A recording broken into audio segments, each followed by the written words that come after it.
پیچھے رہنے والے بیٹے بیٹی جو بھی ہے جو مر گیا اس کے لیے تو کون اس کے لیے رب ارحمہما اے اللہ ان میرے دونوں ماں باپ کو بخش کما ربیانی صغیرہ جس طرح کہ بچپن میں انہوں نے ہم کو پروان چڑھایا ہے اس طرح تو انہیں بخش تو بخشے گا کون میں بخشوں گا کیا ارے بخشے گا تو خدا تو خدا نے حکم دیا ہے کہ تو کو یعنی تجھے کہنے میں زبان پھٹ رہی ہے کیا بات ہے جب خدا کا حکم ہے کہ تو کہو ارے بخشوں گا تو میں خود ہی لیکن تو کوئی زبان کھولنا کیا بات ہے کیا تیری زبان میں کیا کہتے ہیں تو بولتا نہیں ہے مجھ سے مانگ مجھ سے میں اس کو بخشوں اسی طرح ایک دوسری آیت میں اللہ تعالیٰ نے فرمایا انشکر لی والی والدیک میرا بھی شکر ادا کر اور ساتھ میں اپنے ماں باپ ہم دیکھتے ہیں کہ ہم چاہے مولوی ہوں چاہے آپ کوئی بھی عوام میں کسی کو الزام نہیں ٹھہراتا لیکن میں اپنی بات کروں کہ ہم کو حکم ہے کہ ہم اللہ کا شکر کریں اور اپنے ماں باپ لیکن ہمیں ماں باپ کا شکر اور ان کی خدمت کرنے کے بجائے ہم بیویوں کی خدمت کرتے ہیں ہم بیویوں کا کہنے سے چلتے ہیں صحیح بات اور یہ ایسی حدیثیں بے شمار ہیں بخاری میں یہ حدیث ہے عبداللہ بن عمر رضی اللہ تعالیٰ عنہ ایک بڑے صحابی اور بڑے علم اور فضل والی ذات یعنی جہاں عبداللہ بن عباس کا نام ہے عبداللہ بن عمر کا نام بھی ہے حضرت علی حضرت عبداللہ بن مسعود عبداللہ بن زید یہ ایسے صحابی ہیں جو مفتی تھے عبداللہ بن عمر نے ایک شادی کر دی تو اس سے بڑا لگاؤ تھا ان کو بیویوں سے ایک لگاؤ ہوتا ہے وہ اور کسی سے نہیں ہو سکتا تو حضرت عمر نے کہا اس کو طلاق وہ سرکار کے پاس گئے کہ مجھے میرے والد نے حکم دیا کہ میں طلاق دے دوں تو پھر کہا انا احبھا مجھے اس سے محبت ہے کہا نہیں تجھے طلاق دینی ہے باپ نے کہہ دیا تجھے طلاق دینی ہے اگر باپ کہہ دے بیوی کو کہ کسی طلاق دے یہ پسند نہیں ہے تو بیٹے پر لازم ہے کہ اسے طلاق دے اللہ اکبر اللہ سمجھے انشکر لی والی والدیک میرا بھی شکر ادا کر اور اپنے ماں باپ کا چونکہ ماں باپ ہی ہمارے پیدا ہونے کا ایک سبب ہے اور اس سے تو بڑی آیتیں ہیں قرآن شریف میں حملت ہو کرہن ووضعت ہو کرہن یعنی ماں جو ہے وہ بیٹے کے لیے کتنی مصیبت اس نے برداشت کی پیٹ میں رکھا اور تکلیف ہوئی اور جنا تو قرآن نے اس نقشے کو پیش کیا کہ یہ جو تیری ماں ہے نا جس سے تو پیدا ہوا ہے اس ماں کا مقام سمجھ کہ ماں کا کتنا بڑا مقام ہے اگر اللہ تعالیٰ کے بعد کوئی ذات جس کی اطاعت لازم و فرض ہے تو وہ ماں اور باپ ہے ماں اور باپ تو بیٹوں کے لیے لازم قرار دیا کہ ماں باپ کے لیے تو یہ جو علم ہے تعلیم ہے تدریس ہے یہ ہمارے آقا علیہ السلام کی وساطت سے جو علماء کرام تک پہنچی ہے یہ ان کے دم قدم سے ہے یہ جو اذان ہوتی ہے ابھی ہم یہاں نماز پڑھ رہے تھے ایک نزدیک سے بالکل صاف اذان آئی ہے نا آواز کم تک تو بہرحال نماز ہم نے پڑھی اور آواز کتنی اچھی تھی یعنی خود اذان کی جو کشش ہے وہ کتنی تھی اذان تو اذان یہ کون پڑھتا ہے میں آج ہی وہ حدیث پڑھ رہا تھا بدل اسلام و غریباً اسلام غریبوں سے چلا ہے وَيَسَيُودُ إِلَيْهِ اور غریبوں کی طرف اسلام آ جائے گا یہ کون لوگ مدرسوں میں جا رہے ہیں اذان کون پڑھ رہے ہیں کیا کوئی بڑے سے بڑا رئیس اور سیٹ وہ پڑھتا ہے مدرسے میں، بچہ اس کو پڑھتا ہے، اس کا بچہ پٹھان کوٹ میں یا دلی میں یا کہیں اور جگہوں میں جائے گا، سری نگر میں بڑے بڑے اداروں میں جہاں جا کر پڑھتے ہیں۔ تو میرے سرکار نے فرمایا کہ قیامت کے روز محشر کی یعنی ازدحام میں جو بڑی گردن والا ہوگا وہ اذان دینے والا ہوگا، گردن اس کی اونچی ہوگی اس کی پہچان کے لیے۔ کیا بات ہے۔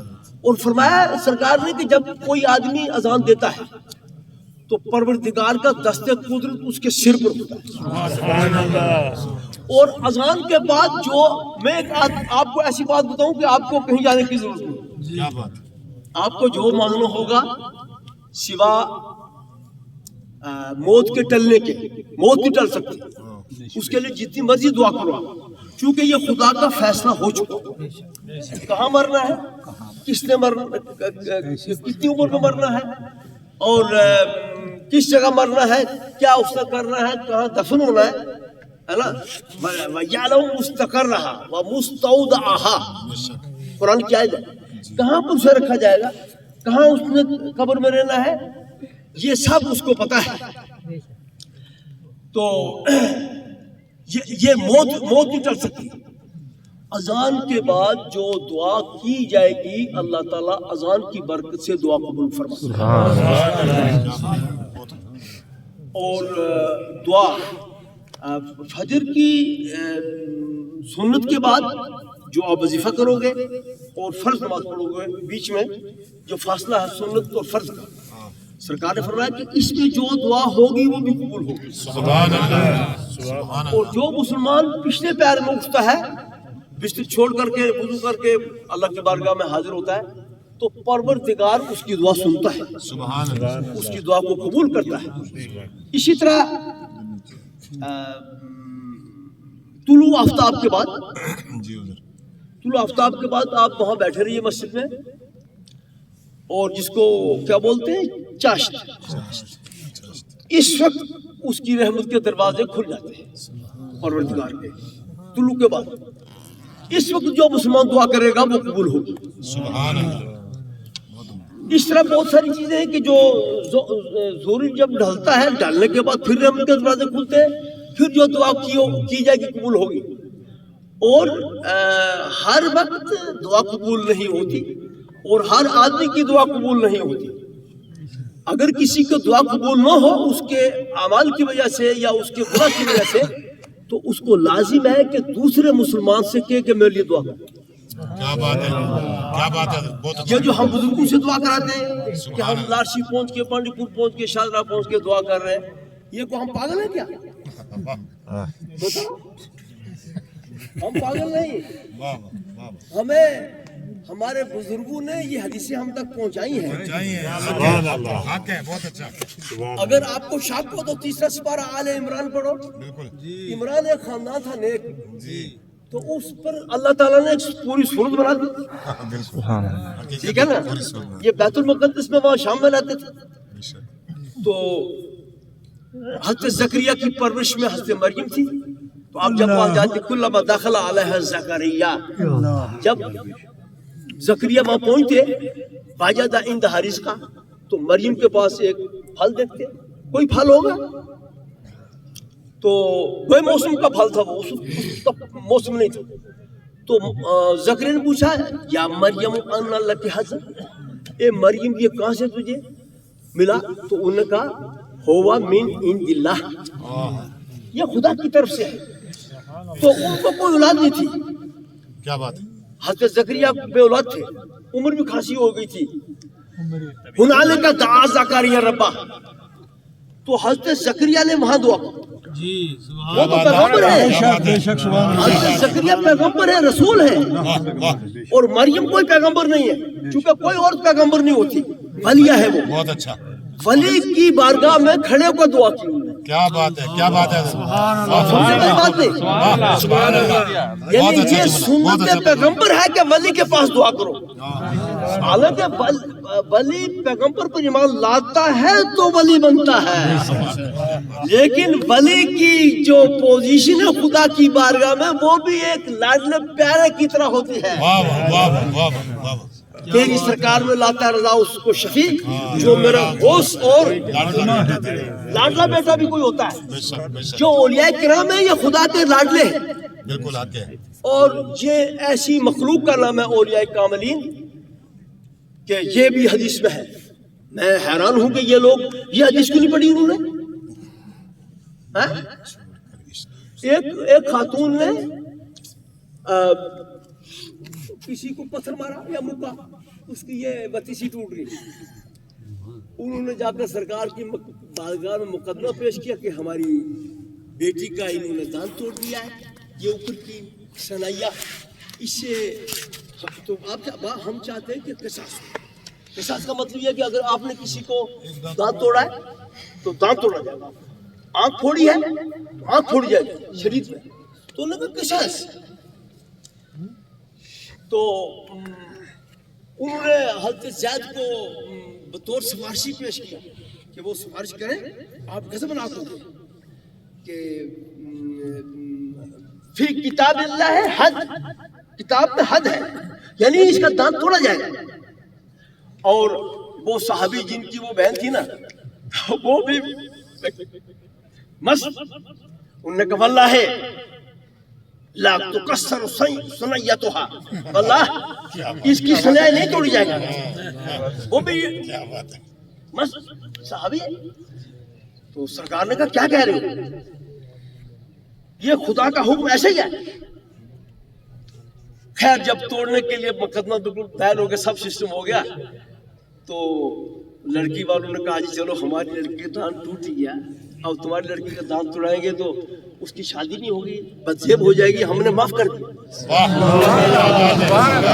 تو سرکار نے فرمایا کہ خدا کے کچھ لوگ زمین پر ایسے مست اور قلندر ہیں اگر کہہ دیں تو خدا اس کو پورا کر دیتا. یہ تو سنی پاگل نہیں ہے یہاں سے لا جا کے دعا کرا رہے ہیں یا اجمیر جا کے دعا کرا رہے ہیں. یہ عقل مند لوگ ہیں کیونکہ ان کی دعا وہاں قبول ہوتی ہے. اور ہم نے اندازہ لگایا کہ ہماری دعائیں جہاں نہیں قبول ہوتی ہم اجمیر جاتے ہیں وہاں دعا قبول ہوتی ہے. بہت سارے ایسے ہمارے پاس ایسے سسٹم ہے دعا قبول ہوتی ہے بزرگوں کی زبان سے نکلی ہوئی بات. تو ہر آدمی کی دعا قبول نہیں ہوتی بلکہ کچھ خاص لوگوں کی سے کروانا چاہیے دعا. اچھا ایک میں آپ کو بتاؤں یہ تو میں نے آپ کو وہ حدیث جو بخاری میں ہے بخاری میں بھی نہیں ہے اور جگہوں میں بھی ہے جناب. یہ جو تم شور مجھے شاہستہ کی حدیث ہونا چاہیے شاہستہ کی حدیث ہونا چاہیے یہ کوئی شریعت کا قاعدہ مجھے بتاؤ کہ شریعت کی بات ماننے کے لیے شاہستہ ہی ہونا چاہیے. ارے کہیں بھی سرکار کا فرمان ہو وہ حدیث ہے نا کسی کتاب میں بھی ہو وہ بھی تو حدیث ہی ہے. یہ کون سا قاعدہ ہے کہ بخاری میں ہونا چاہیے. جس وقت بخاری بنی ہے اس وقت تو بھی نہیں تھا. کیا بات ہے ترمذی جب ہوئی اس وقت تو کہاں تھا ہم کہاں تھے اس وقت. لیکن سرکار کا حکم اس وقت بھی تھا اور آج بھی ہے اور آئندہ بھی ہے. دیکھو میرے پیغمبر رسول ہے اور سید الرسل ہے افضل الرسل ہے افضل الانبیاء ہے اور ہمارا یہ عقیدہ ہے کہ وہ اپنی قبر میں زندہ ہے. وہ ہمیں دیکھ رہے ہیں. آپ فرماتے ہیں کہ پیر کے دن تم روزہ رکھو اس لیے کہ میں پیر کے دن میرا انتقال ہوا تھا ہوگا اور پیر کے دن تمہارے عمل مجھ پر پیش ہوں گے. اگر اچھا کام کرو گے میں تم پر خوش ہوں گا اور اگر برے کام کرو گے میں تمہارے لیے دعائیں خیر کروں گا. آپ مجھے یہ بتاؤ کہ یہ ہمارے لیے دعا خیر کون کرے گا جو زندہ ہوگا. کیا بات ہے ہمارا یہ عقیدہ ہے کہ وہ اپنی قبر میں زندہ ہے وہ ہمیں دیکھ رہے ہیں. بہت اچھا وہ ہماری آنکھوں سے اوجلی ہوئے ہیں قبروں کے اندر وہ زندہ ہیں وہ دیکھ رہے ہیں کہ ہمارے کیا کارنامے ہیں ہمارے کیا کرتوت ہیں اور ہمیں کیا کرنا چاہیے. اگر ہم اس بات کو غور سے سمجھیں تو ہم کوئی غلط کام نہ کریں. ہمارا یہ جو لوگ کہتے ہیں کہ حضور حاضر ناظر نہیں ہے ان کے اندر ایک بدماشی بھی ہے. بدماشی یہ ہے کہ جب ہمارے ذہن سے تصور سرکار کا نکل جائے گا پھر ہم الٹا سیدھا کام بھی کریں اور جب ہمارے ذہن میں یہ بات ہوگی کہ سرکار زندہ ہے. اچھا میں آپ کو ایک اور بات بتاؤں یہ جو اس وقت تک ہماری برادری کے لوگ رونا رو رہے ہیں، ڈنڈورا پیٹ رہے کہ صدیق نے حضرت فاطمہ کو حصہ نہیں دیا، باقی فتح نہیں دیا، تو میں حیران ہوں کہ انہوں نے یہ حدیث نہیں پڑھی. میں نے وہ حدیث پڑھی. آپ نے فرمایا کہ فضل کوئی چیز میرے سامنے نہیں ہے، لیکن اگر میں دے دوں گا تو وراثت کا حکم لگے گا. اور ہمارا عقیدہ یہ ہے کہ ہمارے پیغمبر زندہ ہیں، وہ مرے ہوا نہیں ہیں. واہ واہ واہ واہ، کیا بات ہے، بہت اچھا ہے. ہاں، سبحان اللہ. چونکہ ورثہ اس کا بڑھتا ہے جو مر جاتا ہے، اور ہمارے پیغمبر زندہ ہیں، کل بھی زندہ تھے، آج بھی ہیں، آئندہ بھی زندہ ہوں گے. اچھا ایک چیز سنو کہ مثلا یہ 6 لوگ آگ کی واردات میں شہید ہو گئے، فوت ہو گئے، تو سب لوگوں نے کہا کہ وہ شہید ہے. تو شہید جب ہو جائے گا انسان تو اس کی وراثت تقسیم ہوگی کہ نہیں ہوگی؟ بالکل ہوگی، اس کا ترکہ تقسیم ہوگا، لیکن پیغمبر کا ترکہ تقسیم نہیں ہو سکتا. کیا بات ہے، کیا بات ہے حضرت، لادور بہت سو خوب، بہت خوب. ما ترکنا ہوا صدقہ، ہماری وراثت تقسیم نہیں ہوگی، بلکہ جو ہم چھوڑیں گے وہ صدقہ ہوگا. ابھی نہیں آئے، بیٹھے رہو جی آپ. ایک بار خوش اللہم صلی اللہ علیہ وسلم.